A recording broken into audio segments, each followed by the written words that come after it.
Hello everyone, welcome back to my channel. तो आज की वीडियो में हम कक्षा 4 के पाठ 8 ओणम के रंग के प्रश्न उत्तर को सॉल्व करेंगे। ठीक है, इसके पहले की वीडियो में हमने इस पाठ को पढ़ा था और समझा था। आज की वीडियो में हम इसके प्रश्न उत्तर को सॉल्व करेंगे। तो चलिए इस वीडियो को शुरू करते हैं। तो सबसे पहला प्रश्न है बातचीत के लिए। पहला प्रश्न है, ओणम का त्यौहार कब मनाया जाता है? तो हमने पाठ में पढ़ा कि ओणम का त्यौहार सावन महीने में मनाया जाता है। तो हम उत्तर लिखेंगे, ओणम का त्यौहार श्रावण महीने के श्रावण नक्षत्र के दिन मनाया जाता है। दूसरा प्रश्न है, ओणम का त्यौहार किस पौराणिक कथा पर आधारित है? तो हमने पाठ में पढ़ा कि ओणम का त्यौहार महाबली नामक राजा की पौराणिक कथा पर आधारित है। ठीक है, तो लिखेंगे, ओणम का त्यौहार महाबली नामक राजा की पौराणिक कथा पर आधारित है, जिसका शासनकाल बहुत ही सुखमय था, है ना। वहाँ के लोग काफ़ी ज़्यादा सुखी संपन्न थे। तीसरा प्रश्न है, आप कौन कौन से त्यौहार मनाते हैं? तो उत्तर लिखेंगे, मैं दिवाली, होली, दशहरा, ईद, रक्षाबंधन जैसे कई त्यौहार मनाता हूँ या मनाती हूँ। ठीक है, अगला प्रश्न है, आपको कौन सा त्यौहार सबसे अधिक अच्छा लगता है और क्यों? तो आपको जो भी त्यौहार अच्छा लगता है आप वो लिख सकते हैं। उत्तर लिखेंगे, मुझे दीपावली का त्यौहार सबसे अधिक अच्छा लगता है, क्योंकि इस दिन घर को दीपों और रंगोलियों से सजाया जाता है, मिठाइयाँ बांटी जाती है और चारों ओर खुशी का माहौल होता है। ठीक है, इस तरह से आप लिखेंगे। अगला प्रश्न है, त्यौहार वाले दिन आप क्या क्या करते हैं? तो आप क्या करते हैं, सुबह जल्दी उठते हैं, स्नान करते हैं, उसके बाद नए कपड़े पहनते हैं, फिर घर की पूरी साफ सफाई करते हैं, सजावट करते हैं, मिठाइयाँ बनाते हैं और परिवार के लोगों और मित्रों से मिलते हैं, पूजा करते हैं और खुशी के साथ त्यौहार को मनाते हैं। ठीक है, तो हम उत्तर लिखेंगे, त्यौहार के दिन मैं सुबह जल्दी उठकर नहाता या नहाती हूँ, नए कपड़े पहनता हूँ, घर की साफ सफाई सजावट में भाग लेता हूँ या लेती हूँ, फिर मैं मिठाइयाँ बनाता हूँ या बनाती हूँ और परिवार तथा मित्रों के साथ मिलकर पूजा और उत्सव मनाता या मनाती हूँ। ठीक है, इस तरह से आप उत्तर लिखेंगे। अगला प्रश्न है, पाठ के भीतर प्रश्नों के सटीक उत्तर के सामने सूरज का चित्र बनाइए। यहाँ पे प्रश्न दिया गया है, जो भी सही उत्तर है उनके सामने आपने सूरज का चित्र बना देना है। तो क है, बच्चों की किन गतिविधियों से पता चलता है कि ओणम का त्यौहार आरंभ हो गया है? तो हमने पाठ में पढ़ा कि बच्चे अपने आंगन में फूलों की रंगोली बनाते हैं, है ना। तो ऑप्शन देख लेते हैं, बच्चे सुबह सुबह नहा धो लेते हैं, बच्चे उपज की कटाई में सहायता करते हैं, बच्चे आंगन में पुक्कलम बनाते हैं, बच्चे समुद्र तट पर घूमने के लिए जाते हैं। इसका सबसे सटीक उत्तर है नंबर 3। तो यहाँ पे आपने सूरज का चित्र बना देना है। ठीक है, ख प्रश्न है, महाबली ने बामन से कौन सा वरदान मांगा था? तो महाबली ने वरदान मांगा था कि वह अपने प्रजा से मिलने के लिए धरती पर हर साल आना चाहता था। ठीक है, तो ऑप्शन देख लेते हैं, ओणम के त्यौहार में भाग लेने का, 3 पग भूमि देने का, अपनी प्रजा को सुखी संपन्न देखने का, अपनी प्रजा से मिलने के लिए धरती पर आने का। तो महाबली ने बामन से ये वरदान मांगा था कि वो अपनी प्रजा से मिलने के लिए हर साल धरती पर आएगा। ठीक है, तो चौथा उत्तर सही हो गया। तो इसके आगे हमने सूरज का चित्र बना देना है। ठीक है, अगला प्रश्न है, तिरुवोणम के दिन आंगन में बनाई गई कलाकृतियां महाबली के चले जाने के बाद ही हटा दी जाती है, क्योंकि तीसरे दिन महाबली पाताल लोक लौट जाते हैं। तो ऑप्शन देख लेते हैं, पहला है, महाबली की पूजा केवल 3 दिन होती है। दूसरा ऑप्शन है, तीसरे दिन महाबली पाताल लोक लौट जाते हैं। तीसरा है, उनका राज्य पाताल, पृथ्वी और स्वर्ग तीनों जगह फैला हुआ था। कलाकृतियों का सौंदर्य 3 दिन से अधिक नहीं रहता। तो इसका सबसे सटीक उत्तर है नंबर 2, तीसरे दिन महाबली पाताल लोक लौट जाते हैं। तो यहाँ पे हमने सूरज का चित्र बना देना है। ठीक है, अगला प्रश्न है, स्तंभ क स्तंभ ख से मिलान कीजिए। ठीक है, तो इधर है स्तंभ क स्तंभ ख। तो पहला है पुक्कलम। तो पुक्कलम होता है फूल पत्तियों तथा तरह तरह के सूखे रंगों से भूमि पर बनाई गई रंगोली, जिसे अल्पना आदि नामों से भी जाना जाता है। ठीक है, दूसरा है द्रोण पुष्प, इसे गोफा, गुमा जैसे नामों से भी जाना जाता है। यह औषधीय पुष्प वर्षा ऋतु में फलता फूलता है। इसके पौधे की गांठों पर सफ़ेद फूलों के गुच्छे होते हैं। तो द्रोण पुष्प को हम इसके साथ खंड ख के साथ मैच कर देंगे। ठीक है, अगला है तलपंतुकली। तो यह एक खेल है। इस खेल में नारियल के पत्तों से बनी गेंद, जिसे स्थानीय भाषा में पंतु कहा जाता है, एक दल के खिलाड़ियों द्वारा अपने सिर के ऊपर से फेंकी जाती है और दूसरे दल के खिलाड़ी इसे लपक कर पकड़ लेते हैं। ठीक है, तो ये हो गया, यहाँ चला जाएगा। फिर तीसरा है किलिंत टट्टूकली। तो ये क्या है? तो ये भी एक खेल है। इस खेल में भूमि पर आयताकार आकृति बनाई जाती है और लंबाई में पंक्ति खींचकर 5 भागों में विभाजित किया जाता है और सभी खिलाड़ियों में से एक खिलाड़ी को किल्ली की भूमिका दी जाती है। ठीक है, तो ये हो गया यहाँ। अगला है कैकोटी कली। तो ये क्या है? ये नृत्य का दूसरा नाम है। ठीक है, तो ये हो जाएगा, नृत्य का दूसरा नाम है। इस नृत्य में हाथ द्वारा ताली बजाकर ताल देने के विशेष महत्व है और यह नृत्य मुख्यतः महिलाओं द्वारा किया जाता है। अगला है त्रिविक्रम। त्रिविक्रम अर्थात हो गया तीनों लोकों को जीतने वाला, अर्थात विष्णु भगवान। ठीक है, इस तरह से आप मैच कर लेंगे। अगला प्रश्न है, निम्नलिखित प्रश्नों के उत्तर को अपनी लेखन पुस्तिका में लिखिए। क है, ओणम के भोज में कौन कौन से भोज्य पदार्थ बनाए जाते हैं? किसी एक भोज्य पदार्थ के बारे में विस्तार से लिखिए। तो उत्तर लिखेंगे, ओणम के भोज में चावल, सब्जियां, खीर, पापड़ और कई प्रकार के स्वादिष्ट फल बनाए जाते हैं।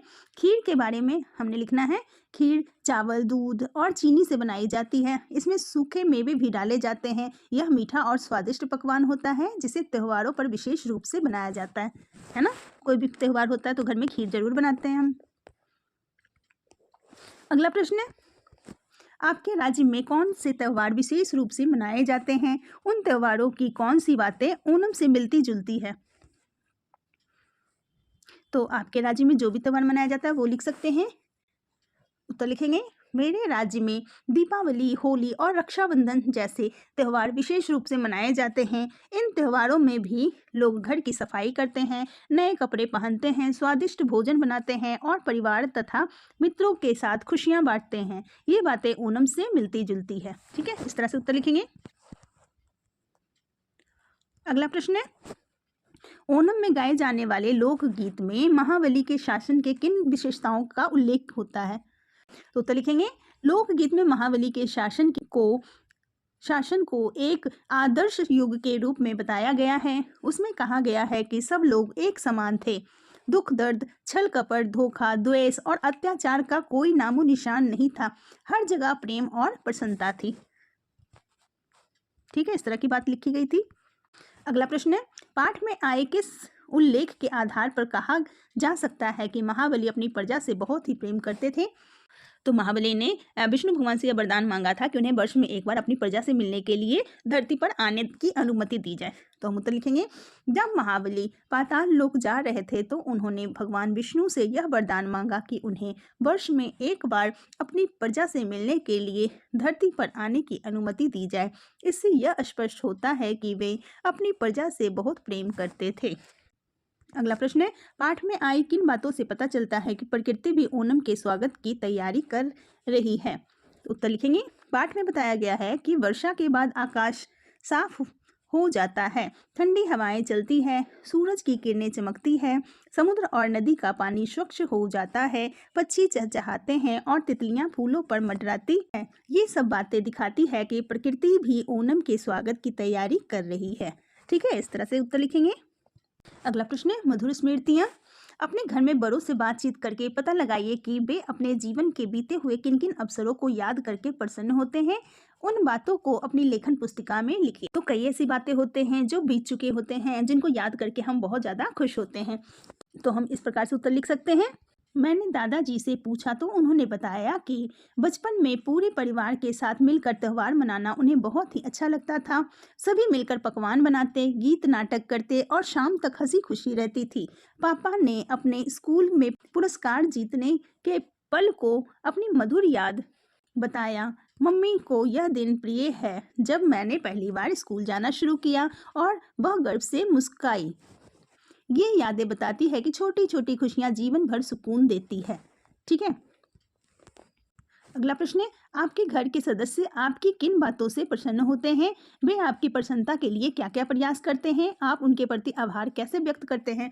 तो आपके जो भी घर के सदस्य हैं, वो आपकी सफलता पे खुश होते हैं, वो आपके अच्छे व्यवहार पे, आपके काम करने की कोशिशों पे काफ़ी प्रसन्न होते हैं, ठीक है? और वो आपको खुश करने के लिए, घुमाने के लिए ले जाते हैं, स्वादिष्ट पकवान खिलाते हैं और ढेर सारा प्यार करते हैं। और आप उनका आभार कैसे व्यक्त करते हैं? उनका कहना मानकर और उनको थैंक यू बोलकर। तो आप उत्तर लिखेंगे, मेरे घर के सदस्य मेरी पढ़ाई में सफलता, अच्छे व्यवहार और मेरी कोशिशों से प्रसन्न होते हैं। वे मेरी प्रसन्नता के लिए मुझे घुमाने ले जाते हैं, स्वादिष्ट खाना बनाते हैं और मुझे प्यार करते हैं। मैं उनके प्रति आभार प्रकट करने के लिए उनका कहना मानता हूँ या मानती हूँ, उनका सम्मान करता हूँ या करती हूँ और उन्हें धन्यवाद देता हूँ या देती हूँ। ठीक है, यही करते हैं ना आप भी। अगला है हमारे देश के नृत्य। आइए अपने देश के विभिन्न राज्यों के शास्त्रीय और लोक नृत्य की पहचान करते हैं। तो ये हो गया भरतनाट्यम, अगला है कथक, फिर है कथकली, आगे है मोहिनीअट्टम, फिर है ओडिसी, लावनी, कुचिपुड़ी। ठीक है, बिहू, भांगड़ा, गरबा, कालबेलिया, छऊ। ठीक है, तो ये थे अलग अलग स्टेट के डांस फॉर्म।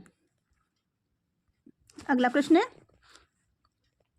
हमारा देश हमारा एक, रंग इनके अनेक। पाठ में आए इस पंक्ति को चिन्हित करके लिखिए, जिससे यह पता चलता है कि ओणम खेतों की उपज से जुड़ा हुआ त्योहार है। तो पाठ में पंक्ति आई है, किसान उपज काट चुके हैं और खलिहानों में धान भरे हैं। यह पंक्ति स्पष्ट करती है कि ओणम त्योहार खेतों की फसल और उपज से जुड़ा है।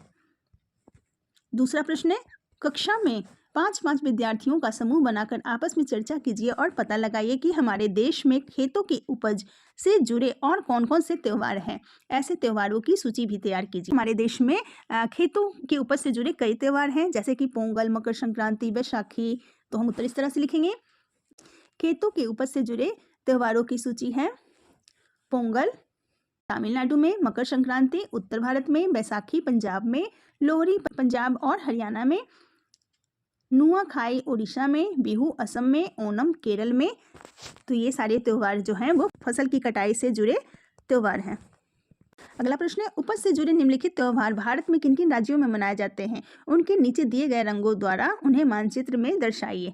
ठीक है, तो ओणम को आपने पीला रंग से दर्शाना है, लोहड़ी को लाल रंग से, पोंगल को हरा रंग से, सांकेन को नीले रंग से, बिहू को भूरे रंग से, छठ पूजा को नारंगी रंग से और फुलदेई को गुलाबी रंग से। ठीक है, तो इस तरह से हम करेंगे। यहाँ पीले रंग से ओणम को दिखाया गया है, जो केरल का मुख्य त्योहार है। लाल रंग से लोहड़ी को दिखाया गया, जो पंजाब में मनाया जाता है। हरा रंग से पोंगल को दिखाया गया है, जो तमिलनाडु का त्यौहार है। सांकेन को नीले रंग से दिखाया गया है, जो सिक्किम का त्यौहार है। बिहू को भूरे रंग से दिखाया गया है, जो असम का त्यौहार है।